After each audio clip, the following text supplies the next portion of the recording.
पारंपरिक मार्गासंदर्भातील प्रकरणात उच्च न्यायालयाचा निर्णय, प्रशासकीय आदेश कायम.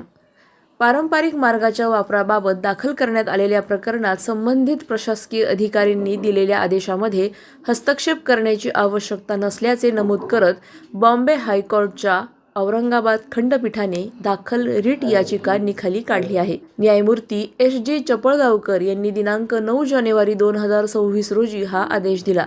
न्यायालयीन नोंदीनुसार संबंधित मार्गाच्या वापराबाबत मामलतदार न्यायालयात अर्ज सादर करण्यात आला होता.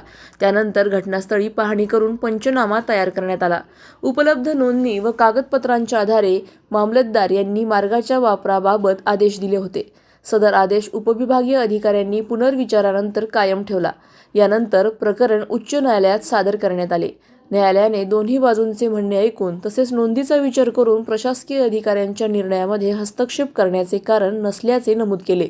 सदर आदेशानुसार संबंधित मार्गाच्या वापराबाबत पूर्वीचे प्रशासकीय आदेश कायम राहतील.